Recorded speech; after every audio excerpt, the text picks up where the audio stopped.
Rail Tatkal ticket booking కు ఇవాల్టి నుంచి కొత్త రూల్ అమల్లోకి రానుంది. జూలై 1 నుంచి ఆధార్ అథెంటికేషన్ ను తప్పనిసరి చేయగా ఇవాల్టి నుంచి ఆధార్ బేస్డ్ ఓటీపీని తప్పనిసరి చేసింది.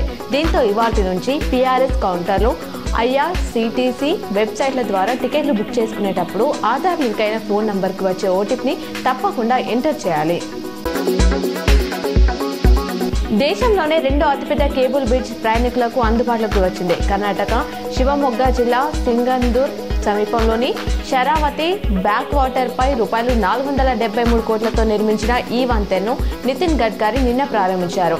2.14 కిలోమీటర్ల పొడవు, 16 మీటర్ల వెడల్పున్న ఈ బ్రిడ్జ్ 740 మీటర్ల కేబుల్ ఆధారంగా నిలిచి ఉంటుంది.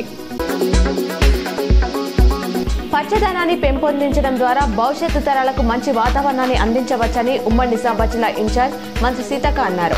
కామారెడ్డి జిల్లా పర్యటనకు వచ్చిన ఆమె కామారెడ్డిలోని మైనార్టీ రెసిడెన్షియల్ పాఠశాలలో నిర్వహించిన వన మహోత్సవంలో పాల్గొన్నారు.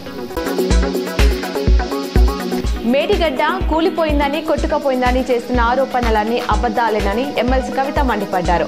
పిల్లర్లు కుంగిన తర్వాత 5,657 టీఎంసీల నీరు కిందికి ప్రవహించిన బ్యారేజీ చెక్కు చెదరలేదని ట్వీట్ చేశారు.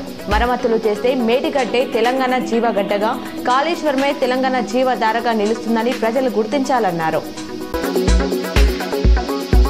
శ్రీరామ్ సాగర్ ప్రాజెక్టులోకి ఇన్ఫ్లో తగ్గుముఖం పట్టింది. ఈ నెల 1న బాబ్లిక్ గేట్లు తెరిచినా తగినంత నీరు రాలేదు.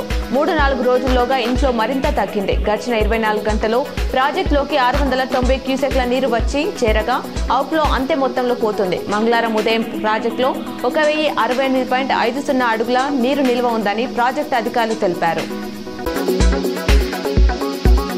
వెండి ధరలకు రెక్కలొచ్చినట్లే పైకి దూసుకెళ్తున్నాయి. ఇవాళ కేజీ సిల్వర్ పై రూపాయలు 2,000 తగ్గి రూపాయలు 1,27,000 వద్ద ఆల్ టైమ్ హైకి చేరింది.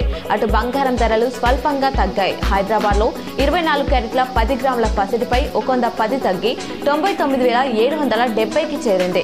22 క్యారెట్ల గోల్డ్ 10 గ్రాముల ధర 100 తగ్గి 91,450 పలుకుతుంది.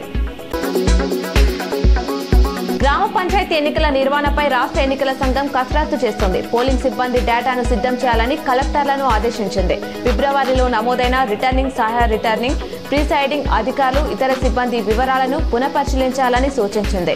జిల్లా, రెవెన్యూ డివిజన్, మండలం, పంచాయతీలు, వార్డుల సంఖ్య ఆధారంగా వివరాలు ఉండాలంది.